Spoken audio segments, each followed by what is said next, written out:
Welcome back to Help My Business is Growing, a podcast where we explore how to grow and build a business that is healthy and sustainable. I'm your host, Kathy Svettina. Today we're going to be talking about how to manage your salespeople and how to do it well. We're going to dive into the details of what's and how's, and also what you should not be doing. We're going to be highlighting the red flags that you need to be aware of when you're hiring for that right salesperson, and how do you successfully avoid a bad hire. We're also going to be talking about what are some of the strategies that you need to have in place in your business before you hire salespeople, and what are some of the daily activities that need to happen on your side as a manager of salespeople, and also on the side of the salesperson that you are managing. Because remember that these people need to deliver what you hire them for, and they need managing and they need coaching. So we're going to be talking about how do you do that and how do you do that well. We're also going to be talking about the concept of selling with dignity, what exactly it is, and how and why is it important to have that in your company's culture, and how do you embed that within your sales organization and with the new salespeople. Today, I'm going to be joined by Harry Spaight. Harry Spaight is a keynote speaker, coach, and author of Selling with Dignity, Your Formula for Life-Changing Sales Results. After spending several years in mission work, Harry has been succeeding in sales as an award-winning multi-million-dollar sales producer and sales leader for over 2 decades. His belief is that it's not about being the best closer or being the pushiest person to get people to buy. It's about serving. He works with sales teams and executives to elevate their craft of selling and succeeding with dignity for the client as well as the seller. So join me as Harry and I talk about how do you sell well, how do you manage these salespeople, and how do you have your organization and your business sell with dignity.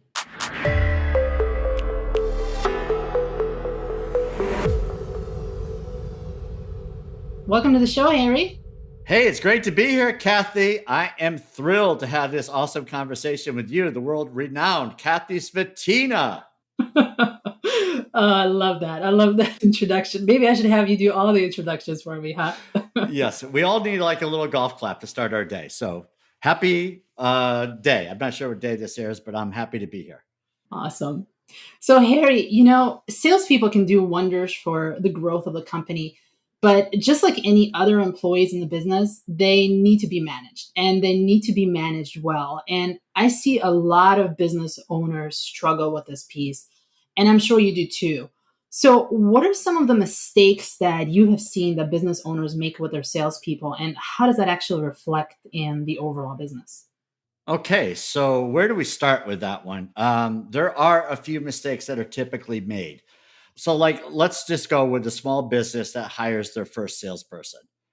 And they say, well, I need a salesperson because I'm just too busy to sell, blah, blah, blah. So they hire a person and they don't know how to manage and they just want results.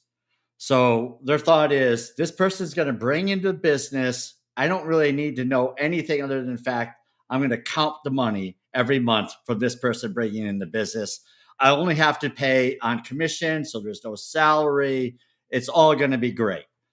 Well, that's not really the way it works, right? So there's so many different ways that people think through this, but they feel that just hiring a hired gun that's going to work straight commission is the best thing, someone experienced, and they're off to the races. First of all, getting that new business is not easy. Right. So if you don't have accounts where the person can go in and upsell and learn a bit about the business and your reputation and get to own that to some degree, you have no idea what the challenge is to go out and start from scratch. If it was that easy, then the entrepreneur would be doing it. Right. I mean, and it takes months and months, sometimes years, to break people down to where they trust you. So a few things come to mind, and I'll try not to bore you, but like an example is, do they have expectations other than writing business? So yeah, everyone knows that they need to write business, but how about daily expectations? Most entrepreneurs are self-driven. Mm-hmm. A lot of salespeople are not, right? We need a little boot in the backside sometimes. that's just the way we're wired. And then we, maybe slow moving, but then we get going. If we were entrepreneurial, we'd be entrepreneurs, many of us. So sometimes salespeople they need management without question. And sometimes just that morning call to help make sure that we're on the right page. What do you got going on today? Where can I help you? Those types of calls, or it is literally a 5-minute call. It's not like give me all the details. It's just a quick check in, make sure they have everything they need. And then, what kind of strategies, what are your thoughts about, who are we targeting? Do we have a list to work with? Can I help create a list? These are the types of companies that that we do well with. All of this stuff. There's details behind just hiring a salesperson.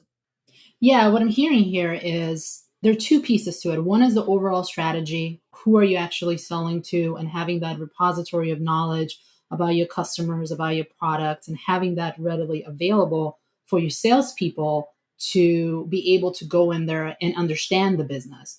And then the other piece is the daily activities of what needs to happen, how it needs to happen, so that people can be accountable for it. Exactly. But I'm curious, because these are very two different things are happening in the business. But when it comes to the strategy, I see a lot of business owners really struggling with it, and they need help when it comes to this developing the sales strategy. What would you recommend to a business owner? Should they have someone like a sales consultant in their business develop that strategy so that they can implement it and teach their salespeople? How would that look like? Yeah, I think that's a great question. A lot of times I think that people think and know what I know on this. So for me, it's just look at your current clients. What do they look like, right? We all have heard about the ideal client, our avatar, and so forth. But where do we excel, right? So if you excel in the construction space, then you want to spend more time in the construction space. And then you want to excel, you want to understand what types of levels of titles that are in the construction space. Are you dealing with the owner? Are you dealing with financial people, the CFO, VP of finance? Are you dealing with marketing people? So looking back at what you have will sometimes be a great clue as to how to propel your business going forward. So, for an example, let's say you have out of your 10 clients, 20 clients, whatever the number is, you divide that up and say, okay, I've got a couple from manufacturing, got a couple technology, got a few construction. Pick one, map it out, and then say, okay, how many construction companies are in my area or my geographical area if I'm local, or in my state, or in the country. But that will help to define a list. Just so you know, salespeople are not great at creating lists. That's not what we like to do. Excel numbers, the numbers we like to look at is on a check for our commission. But anything other than that, it's we don't want to be doing. We want to be talking to people. So help your salesperson, help them to have a list, give them, here are some specific parameters by having conversations with them. So yes, we can definitely help with on a consulting side to say this is what good looks like, but a lot of it's common sense. If you just say, look, are there 20 or 30 accounts that are in the construction space that we can knock out? And when I say knock out, have connections with on LinkedIn, start an email campaign, start making phone calls, maybe direct mail, all of these different things, and say, can we get from the 30 that are out there in my area and start bringing some of these into a sales cycle? I mean, does that kind of answer your question, or what's your thought on that? Yeah, it does. And who would be the person that's creating the list? Would that be the business owners? Would that be Yeah. marketing? Would that be a special salesperson that's dedicated to that? Who would that be? Yeah, it's probably, so understanding the type of person that you're working with, but unfortunately, salespeople are not always good. They're not jacks of all trades. So sometimes you have to work with a marketing person to help with this prep work, really, is what it is. So again, the marketing person could probably help with an email drip campaign as well.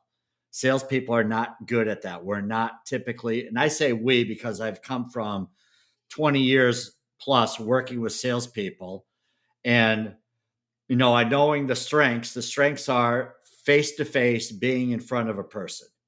Everything else is secondary or tertiary, and that things that are valuable, salespeople like to say yes because that's again how we're wired. But this owner might be interviewing a person and say, "Do you send out emails?" The salesperson said, "Of course I send out emails." But do they do it with consistency? Do they do it like a drip campaign so that everyone's getting touched in a consistent manner? Absolutely not. That comes from marketing. So, looking at the two, which is marketing and sales to help grow the business, the marketing person can help with creating the lists because that's what they know about lists, and they're using whatever applications there are for that. Hoover's might be one. There's a bunch of them. Zoom Info, you name it. And then give that list to the salesperson and say, okay, here's a defined list of the construction companies. Salesperson makes the calls, reaches out on LinkedIn, makes contacts, gets some initial interest in conversations, and then drip campaigns. So it's a little back and forth would be ideal to help that, right? And it's not expensive. Like having someone do a drip campaign for, the salesperson to keep things moving is really ideal. And especially when people say, this is great, but I'm not going to do anything for at least a year. Yeah. Right. And so what happens? So a salesperson is going to put that in the CRM and not call again for a year because a client said or the prospect said, don't call for a year. Well, that's where marketing needs to nurture that lead. Right? Salespeople are not great about nurturing. We're great about closing the business that is in front of us. But nurturing, that's a different aspect of selling that frequently marketing does. So, in an ideal environment, what I'm hearing is if you have a highly qualified lead that came through the marketing campaign, nurturing, however they came through your business, a salesperson be the person that jumps on the call or in a face-to-face meeting, closes it, and that is their touch point in that particular deal. Is that correct? Yes, that's really it. And, then hopefully they're going to, nurture the client enough post sale to grow the business with cross selling or add on capability that the company may have. So, what is it that you would say? What are some of the characteristics of a good salesperson? When someone's hiring salespeople, what is it that they should be looking at in terms of their character, in terms of how they're interacting with people? What makes a good salesperson? Number one is the ability to listen, right? I think a lot of people who are newer to hiring salespeople, they get blown away by the person's ability to speak, right? And they're sounding how awesome they are, and they're sounding their own horn, saying how great they are, things that they've done, so forth. Well, you got to take that with a grain of salt. I mean, sometimes the best sale that a salesperson makes is getting the interview, right? Is getting the job. And then after that, they may not be good at all. So, what you really want to look at is, I would look at certain things like predictive index. I would look at DISC. I would look at something to give you another set of eyes when you're interviewing someone. So, what are they doing scientifically that's without any emotion? Because salespeople will sell you, they'll sell anything. And so you have to be very cautious of that. But what have they done? Ask them, what does their day look like? What are some of the things they do? And, it's got to be in today's day and age. If people say things like, well, I'm not really good on social because that doesn't really matter. Well, that's a clue, right? Or if they say things like, when marketing gives me a good lead, then I close it. Well, what happens if marketing is not giving you good leads? What happens if there is no marketing? Right? So are you generating your own leads? How are you generating your own leads? What does that look like? Are you networking? What kind of network groups are you involved with? And again, there's going to be clues. How often do you attend? What makes you different? How do I know that this is there some proof of this? Can I see you on LinkedIn? Looking up the person on LinkedIn and Facebook will give you some ideas as well. But there's a lot of smoke in interviews, right? So it's got to be references that people, again, you got to take all that with a grain of salt, but the references help. Looking on social helps. The predictive assessment will help, or DISC will help. Even with all of that, it's still almost a little better than a coin flip. But at least you know going in, right? True. And is there anything that a business owner can look for specifically when they're looking at the predictive index or their DISC scores? Anything specifically that jumps out that would say this would be a really great salesperson? I think knowing what you have there is helpful. There's no test that's perfect, but understanding, is there something I'm missing? Is there another side of this person that I don't know about? And again, we're in an interview process. We want to believe everything a person tells us, but they may be, they may say something like, I'm very good with using a CRM. Well, their personality profile may be all about people and nothing about details and data and tasks. Well, that's a clue, right? Yep. So you've got to dig through that and say, look, if I'm going to be a stickler for a CRM and I want everything in there, and this person says they do that, but their test scores show they don't, you got to have that conversation and say, well, what if? I mean, you sound great and all, but what happens if we're, 2 weeks into this and the conversations are not being put into the CRM? Then what are we supposed to do? So you're asking for the person to kind of help manage themselves in that, and you're setting the table that if you really like the person and you're hiring them, then you know that there's going to be an outcome if they promise something and they don't deliver. Right. And I don't know if that sounds too strict, but over the years, I don't know if I've hired hundreds, but it could be hundreds of people.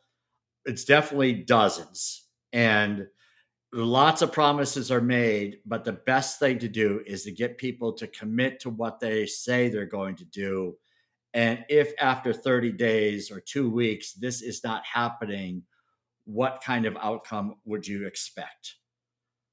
Right. And you're just going back to that. And then, even a few days in, I mean, literally a couple days in, if there's a huge red flag, it doesn't go away. The red flags do not go away. The value of that is hearing it from someone else who has done this over and over and over again. If you see a big red flag, it's best to say, instead of spending more time, I want to go a different direction here. And you just cut the cord quickly. And things that come up might be the person's late, right? They're coming in late. I mean, that's like, if you're late coming into a new job, you're late for meetings.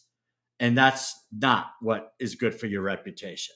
So that's one example. Another example is, they say, well, every day I'm going to put something in the CRM. Well, 3 days in, you've got nothing. But you've talked to them each day. You said you're going to put something in. And after 3 days, they say, well, I'm going to.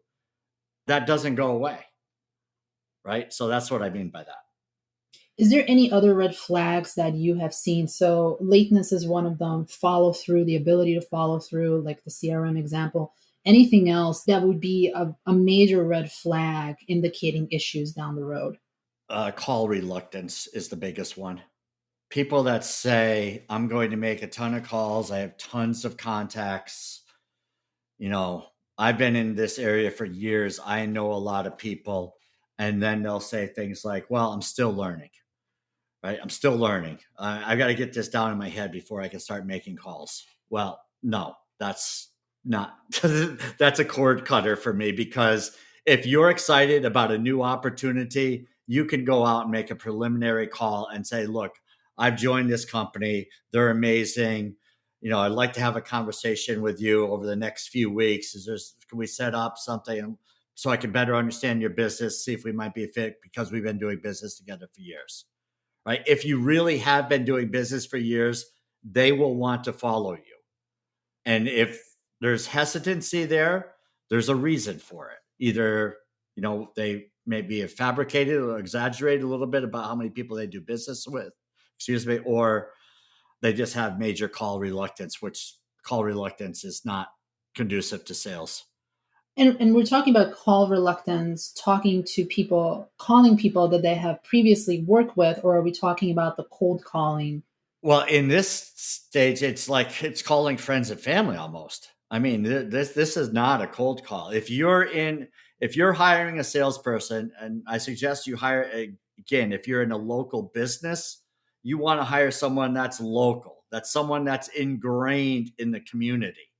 So that's a huge help, is someone that has contacts, someone that says, "Oh, look, I don't use LinkedIn," and they've got 7 connections, and there's someone else there that has 3,000 connections. Go with the 3,000, right? Because they're actively working a network, whereas the person with 7 hasn't even started yet.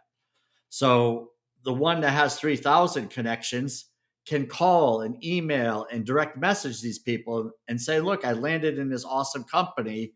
And now your message is going out to hundreds and hundreds of people versus, calling cold, someone that's brand new to the area, new to sales. We're going to give it a try. All that stuff is, I mean, that you're going to get the results of what you put into this, right? If you think that someone new is going to be successful in sales, no, it's going to take years to become successful in sales. Literally, if it's anything shorter than 2 years, I'd be shocked where you're starting to see halfway decent results on someone who is brand new to sales. So you have someone that's tenured and has a network that maybe had, their company was acquired, or they want to do something different, or your friends, there's value in that stuff too, right? But there's differences across the board, but you have to kind of weigh things out and say what's good for me and the company versus me trying to help someone in a new, where I can have a low cost investment. It's pretty much throwing money down the proverbial drain if you're thinking you could train a new person to sell that's without the experience of selling. I mean, I've watched entrepreneurs say something that's pretty funny. It's like, well, the person's been in operations their entire life. They want to get in sales, so I'm going to help them. Well, you know nothing about sales. They know nothing about sales. How does that work? Right? What does that look like? And it's even to have someone, a sales coach, come in, it's a big project. I mean, it's not a 3-month project. This is probably a year of investment that you could spend also on someone that's got skills, right? But the skills is all about, is it's what you need, not just someone that's going to make some phone calls. Yeah, exactly. And I've seen businesses struggle with that too, is that they think that they can get immediate results. It doesn't happen. It doesn't happen Right. when you're hiring salespeople. It doesn't happen when you're hiring marketing people. It doesn't happen when you hire financial people. Like for me, for the business to really get the benefits of having the financial strategy, it takes about a year because, especially if this is your first person that you're hiring, you've never had someone like this before, you have to have that certain foundation. And if you don't have it, you have to first put the foundation, then you're building it. It's sort of like a Lego blocks. Yeah, that's a really good analogy. I think of some companies have a reputation of hiring and firing salespeople every 90 days. I mean, literally, they will hire a team and fire the entire team. So over the course of a year, they can spend hundreds of thousands of dollars on people that they don't have anymore, right? So the key factor there is patience, right? After you've done your due diligence, you vetted the person, they seem to be a fit, then what kind of expectations do you have? I mean, do you expect that they're going to get, whatever your dollar amount target is per month? What do you think is the ramp up? And most recognize that it's 6 months to a year to get started. I mean, if you think you have a 90-day sales cycle, well, okay, so that means first day on the job, you're putting people in the funnel if you're thinking they're going to buy within 3 months. And, if you make 100 calls a day and you get 4 contacts, you know, out of those 4 contacts, out of 100 calls a day, how many of those show interest for a follow-up call to eventually get into a sales funnel?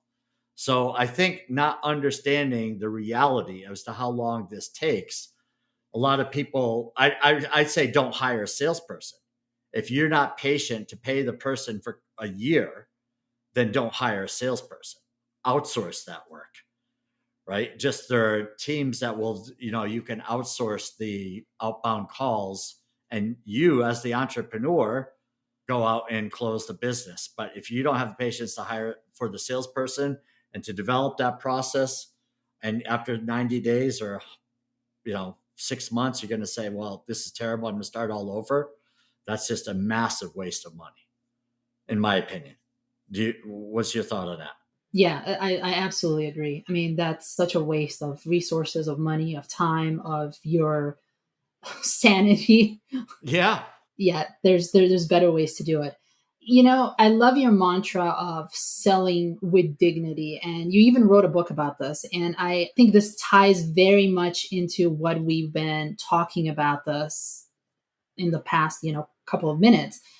How does the selling with dignity, first of all, what does it mean? And how does that look like in practice, not just for a salesperson, but also for a business owner as well? How does that look like? Well, I think it really applies definitely to a business owner. First of all, is that what kind of business are they operating? How do they want to be viewed? How are they treating people? Right. So if we were envisioning a brick and mortar business, let's just say a restaurant, and people walked into the restaurant, how would you treat them? Right? Would you treat them with love? Would you thank them for coming in? Right? Would you kind of just nurture them and help them and have a great experience and make sure that they thoroughly enjoyed the time they had with you? Or would you just like, yeah, come on, moving on. We're moving people in and out here. 10 minutes, right? Sit in my bright red chair so you go blind and get the heck out of here. Right? That's not dignity, right? That's fast food. And in business, we can treat people the way they want to be treated. Someone just told me that it's the platinum rule. It's better than the golden rule. Treat people the way you want to be treated, treat people the way they want to be treated. I love that. So in business, if that's what we're doing, it should be the same way in sales. So I'm going to go back to the restaurant. When you're at a fine restaurant and a server comes by and asks if you want to take a look at the wine list, do you get offended with that, Kathy? No. All right. If they ask you if you want an appetizer, are you bothered by that? No. Okay. If they tell you about the specials and then, there's more to the menu and all these specials, do we get irritated? No. No. Right. And so what is the server doing? They're essentially selling, or at least they're trying selling. to. Yeah. Yes, they are. They're selling, but they're doing it in such a way of serving.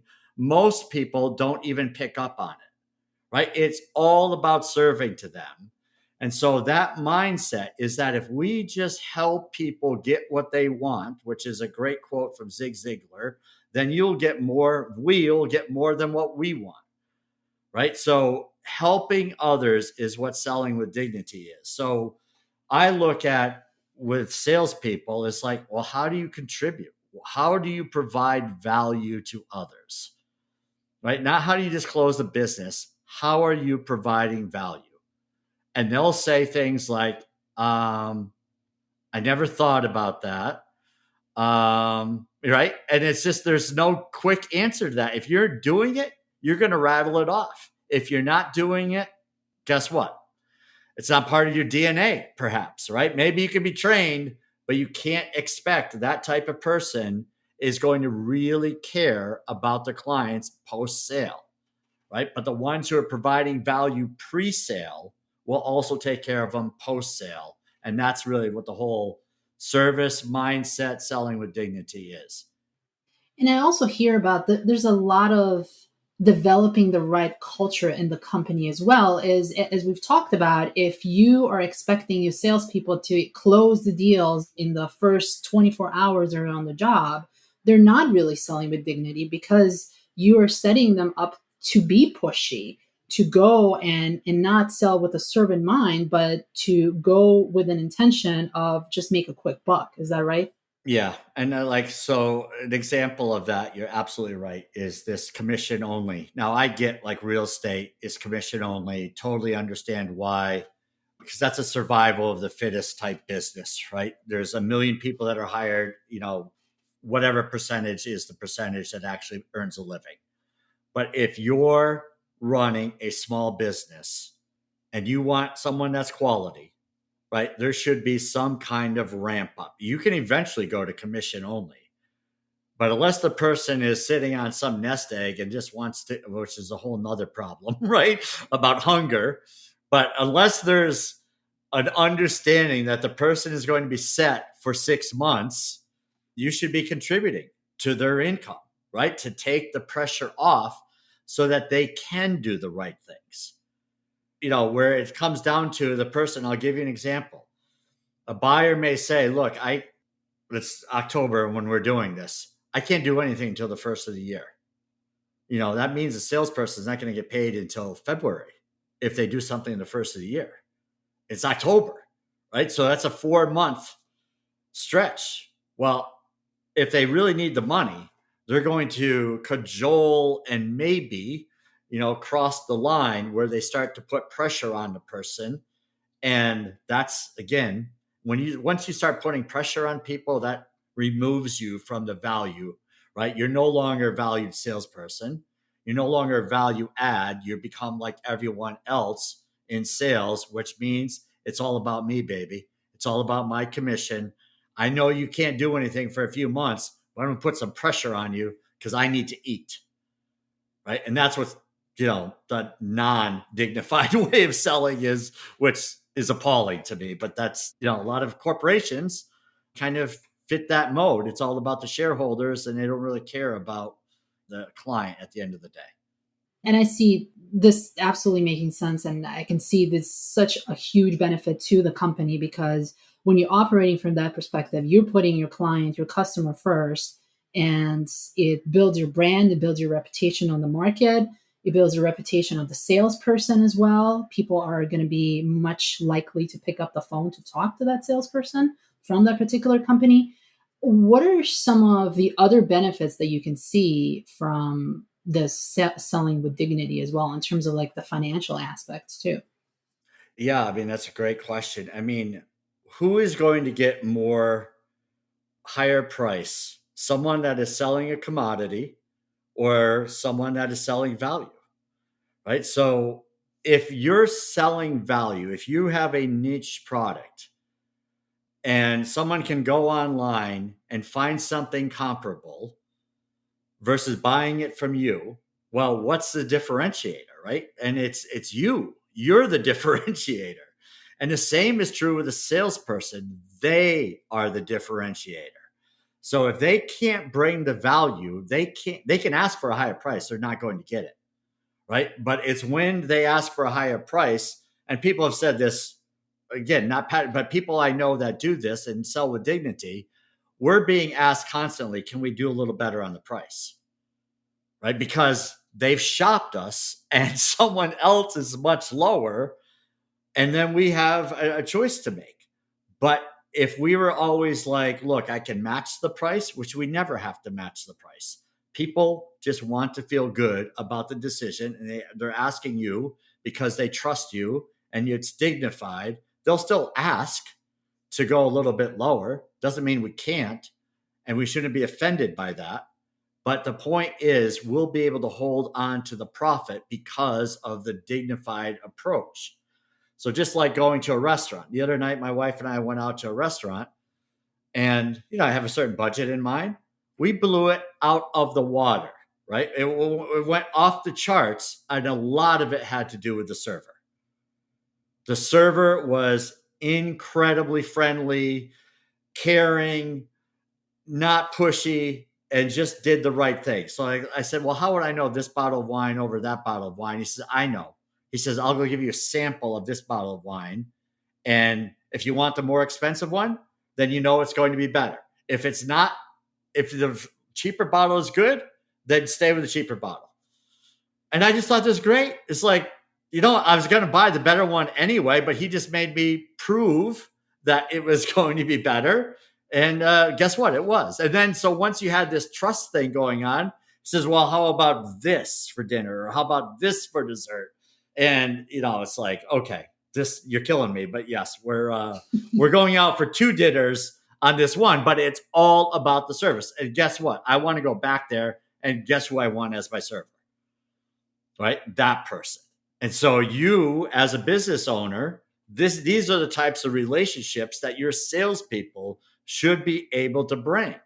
And if you have red flags early on that they're not going to provide that kind of experience for your prospects and clients, don't hire the person. It's not about closing business anymore. It's about that type of service where people say, I want to do business with you because everyone is pretty much the same. And so they pick based on the representation of the company. If someone treats them well, that's where they go for all intents and purposes. Of course, there's a few exceptions, but if you buy as a commodity everything as an owner, then don't expect to be different, right? I mean, this is the other thing that cracks me up is like, if everything is cheap for you, you go cheapest price, don't expect to sell with profit, right? Because it's just not in your nature. I mean, you've already showed the world that you're the cheap guy, then don't expect that you can be the expensive guy because you don't know where the value is and how to appreciate the value or sell the value. So there's a lot of moving parts in selling. That's a great point. And if you're trying to implement this selling with dignity and have it be the forefront of your culture and your selling culture with your salespeople, what are some of the things that you can do to implement? Or they're like 3 to 5 pieces that you should really have in your business so that they support this concept of selling with dignity. I know we talked about not having them on 100% commission at the beginning, having them ramp up. There's this mindset of if you think of everything as a commodity, it's going to be hard to implement that in your business. What are some of the other things that you should think about when you're implementing this? Well, I think it's the way that you treat people in general, right? So some salespeople say they'll work for a family run business and they'll see that the family is just super generous. They're involved in charities. They care about their people. Someone is sick, they're sending, or they're in the hospital, they're sending flowers. As a salesperson, it's good to interview the company and find out what separates them, right? Your interview, to me, it's dating, right? They're interviewing you, you should be interviewing them. What kind of culture is there, right? Can you give of yourself to these people? Are they always going to take advantage of you, right? So I've always looked at, am I raising the bar in this place, or am I helping the bar continue to get raised for the company, right? I don't want to be the one that's raised the bar and bring credibility to a company. I want that bar to be so high that I have to work to stay at that level or be at that level, and maybe together we raise it further, right? So having that type of culture is huge. And your question was what else? So like where I was going with that is some people don't respect salespeople, right? Some entrepreneurs think that salespeople are a dime a dozen, that we're all low lives, we all only care about a commission, we talk about ourselves, and it's just our nature. And you treat them bad, and you can fire them if they don't hit their number. Just fire them and start all over. Well, guess what? That reputation is going to spread, and it's horrible. Number one, it's not humane, right? So if I've been taught that if you hire someone, it's like marriage, right?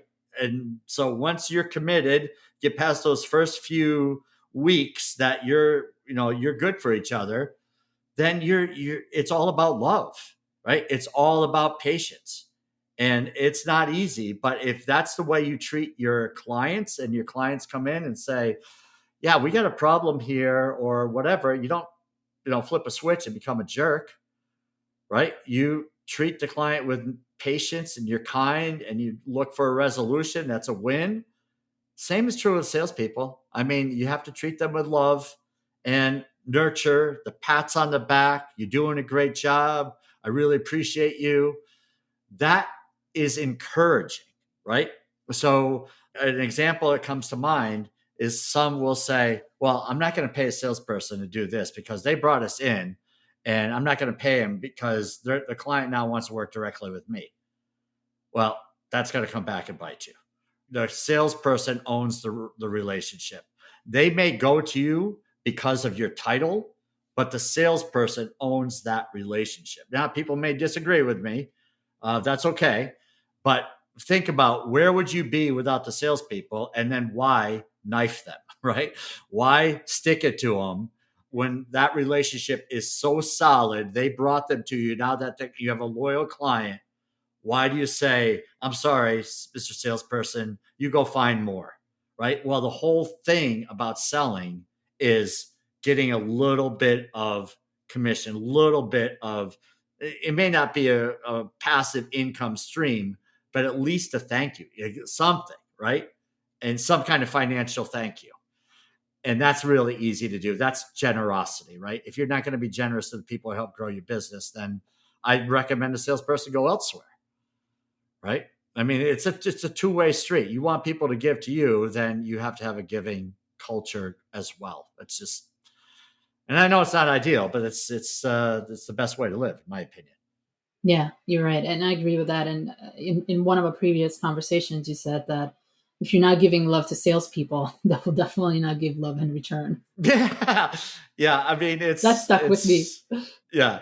I mean, it's so true though. But it's like your kids, your spouse, right? It's relationships, right? If you go around and you love your service department, you love your administrative department, and then when it comes to salespeople, you just treat them like, you know, they're going to turn over anyway. Well, you've already laid that in the ground, right? So it's really, you got to look at the person. Yes, salespeople are different, but we are people that have families, that we strive to do the right thing, that we work hard. We start every month at zero. We're constantly under duress because we're looking at our numbers starting with day one. Even after we have a great month, the first of the following month, we're at zero again, right? We don't ride the wave.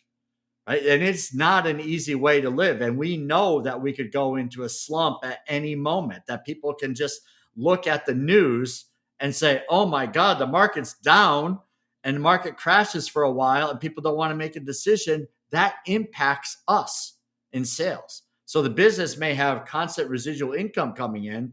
Salespeople are slumping because of the whatever outside influence. Not saying that's an excuse. That's a whole nother thing, but it's reality. Right. And they have to deal with that reality and that stress on a daily basis.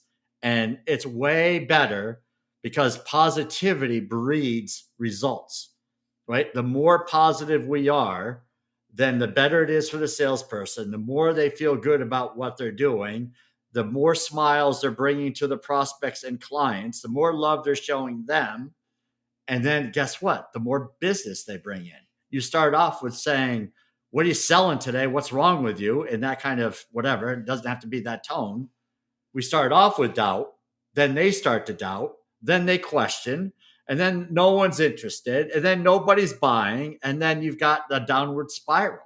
So there's a ton of emotion that's involved in this. And that's, again, not everyone can manage salespeople.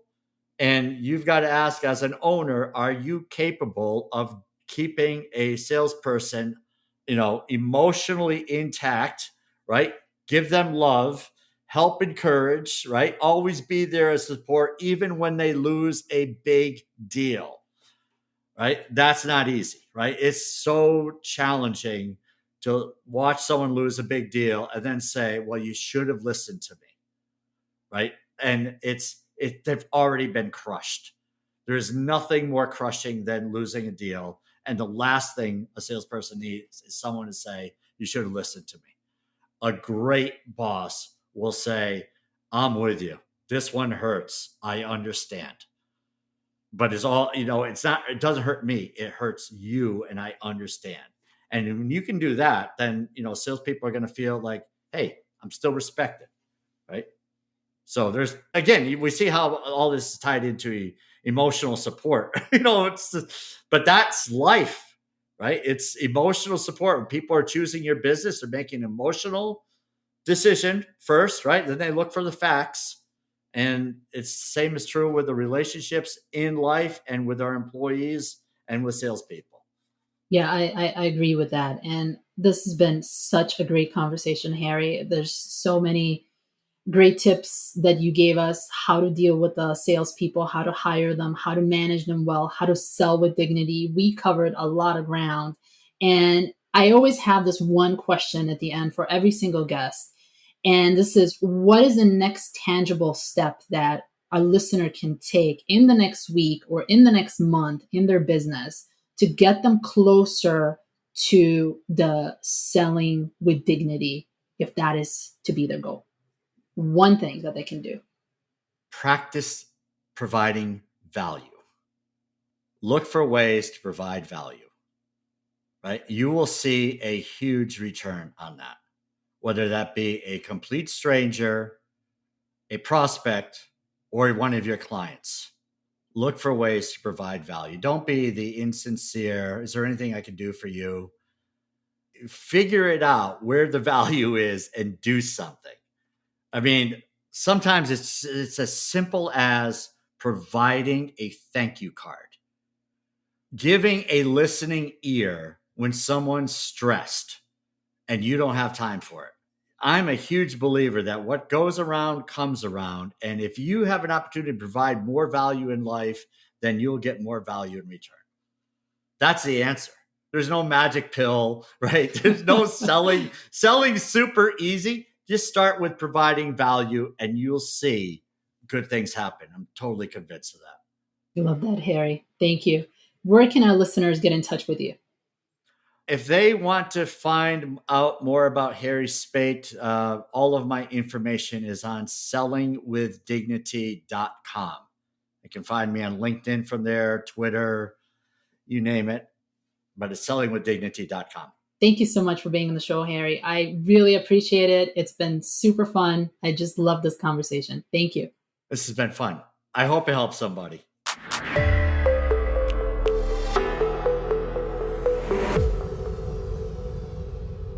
I hope you enjoyed this episode and that it's given you a lot of ideas of how to manage your salespeople, what to expect from them, and how to really set them up for success.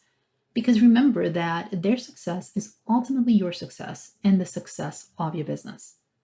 You can find the link to Harry's website and the link to his book, Selling with Dignity, in the show notes. I encourage you to take a look at it, and while you're at it, also take a peek at the blog post that goes along with this episode, and you can save it for future reference as well. And before I go, as always, I do have a favor to ask. If you're listening to this on Apple Podcasts, if you could please go to the show, tap the number of stars that you think the show deserves, because it really helps other entrepreneurs and business owners find it. Thanks so much. Until next time.